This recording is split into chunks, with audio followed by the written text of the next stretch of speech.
Baik, kita kembali lagi untuk memulai sesi berikutnya. Bagaimana? Sudah kenyang? Ya tentulah, karena kan sudah makan siang.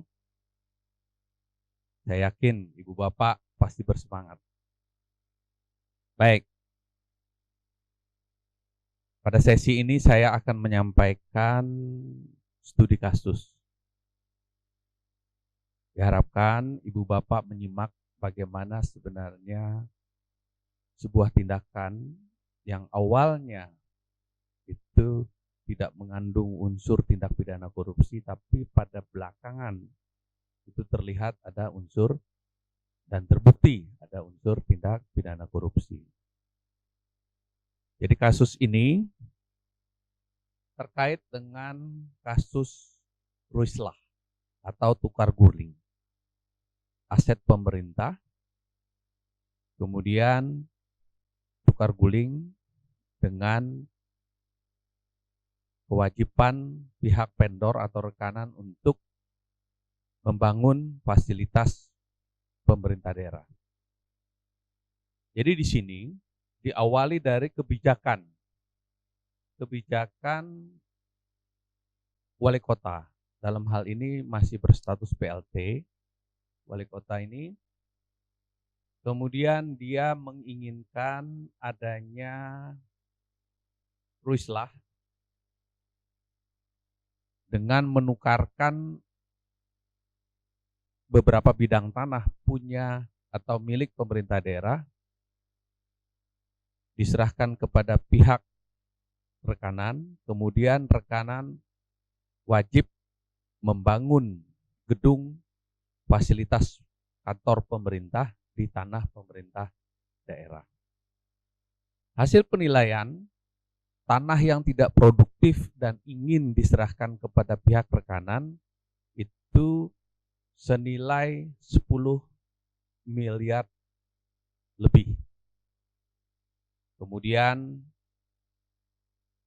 kasus Ruislah ini disetujui oleh DPRD, kemudian oleh tim penilai ditetapkan nilainya, kemudian dibentuklah panitia. Dalam kasus ini dibentuk panitia, terdiri dari anggota, sekretaris, dan ketua. Di sini ada terjadi bukti-bukti bahwa pada saat verifikasi ada 3 penawar. 3 penawar, namun oleh ketua, 2 penawar langsung digugurkan tanpa ada verifikasi. Dan didapat juga bukti bahwa pada saat verifikasi terhadap satu perusahaan yang tidak digugurkan, itu tidak melibatkan sekretaris dan anggota. Jadi ketua bertindak sendiri. Kemudian ada kesepakatan kerjasama dengan PT TGU yang dimenangkan oleh pihak panitia, dan ternyata di dalam kesepakatan tersebut tidak ada klausul sanksi keterlambatan dan wan prestasi. Kemudian PT TGU melaksanakan kontrak, namun setelah berakhirnya masa kontrak, pada saat penandatangan berita acara serah terima, diketahui dan didapat itu tidak dibarengi dengan penyerahan bangunan selesai 100%. Sehingga pasal di dalam kontrak yang mewajibkan diserahkannya bangunan 100% kepada pihak pemerintah dengan kondisi siap pakai itu tidak terwujud. Nah, disinilah timbul kerugian negara yang diduga melibatkan wali kota, panitia, dan PT TGU. Baik. Bercermin dari kasus ini, silahkan Ibu Bapak ada pertanyaan atau tidak. Karena dari kasus ini nanti kita akan bermain peran. Nah, dalam bermain peran ini nanti kami akan jelaskan yang pasti mengasihkan. Baik, ada pertanyaan terkait dengan masalah ini? Oh ya? Ada? Oh, siapa yang menetapkan panitia? Ya tentu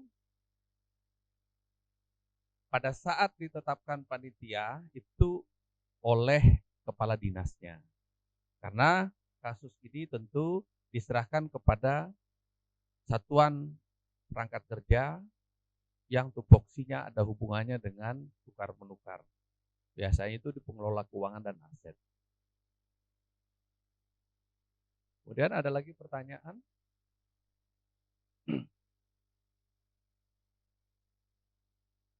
Oh, kira-kira panitia ini dalam keadaan tertekan. Begitu yang Ibu maksud ya? Nah, ya boleh dikatakan tidak independen lah. Ada yang mau menanggapi masalah ini?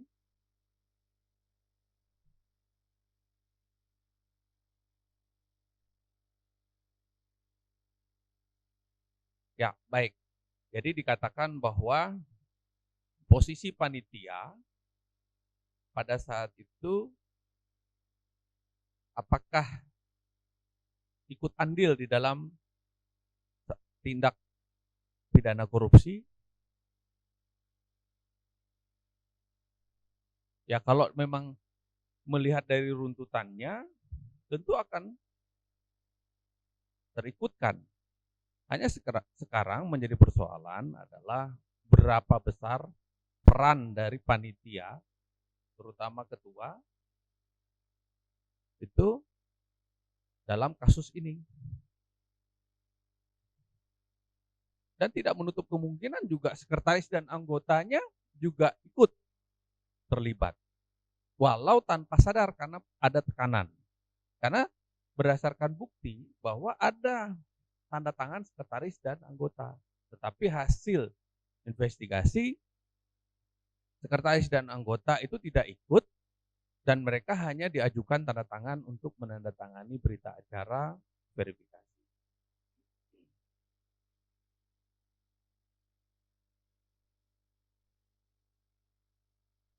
Ya, kalau memang itu Bapak berpendapat bahwa itu hanya ketua panitia saja, ya silahkan saja. Tapi kan ada pembuktian nanti. Ada pembuktian, karena apa? Di dalam kasus korupsi, bertindak atau tidak bertindak, sengaja atau tidak sengaja, mengakibatkan kerugian negara, dan tanpa sadar menguntungkan kelompok atau pihak lain, itu masuk kategori korupsi. Hanya sekarang persoalannya, apakah tindak pidana tersebut berakhir pada sanksi hukuman dan berat ringannya, ya tentu itu bukan wilayah kita, tetapi menjadi kewenangan hakim di pengadilan nantinya. Baik, dari pertanyaan dan tanggapan yang ada, tentu di sini ada perbedaan pendapat yang mendasar. Tapi yang saya harapkan tidak menjadi pertentangan karena ini menjadi bahan pemikiran Ibu Bapak selaku pejabat pengadaan yang tentu kental sekali melakukan proses pelelangan. Nanti pada saat kita bermain peran akan terlihat di situ sebenarnya ini sudah tindak yang dilakukan itu merupakan tindak pidana korupsi atau tidak. Karena pada saat ini kita tidak sadar, tapi kebelakangannya tanpa sadar kita itu terlibat di sana. Ada pertanyaan lain?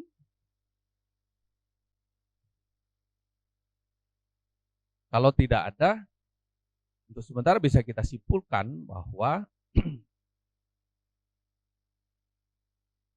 terjadinya kerugian negara atau timbulnya kerugian keuangan negara dalam kasus Rislah ini dimulai dari tindakan panitia yang tidak begitu betul-betul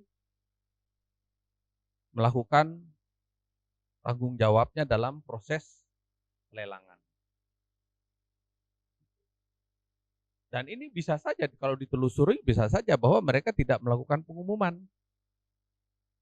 Nah, kemudian kenapa tiba-tiba dua rekanan yang mungkin lebih menguntungkan bagi pemerintah itu tiba-tiba digugurkan.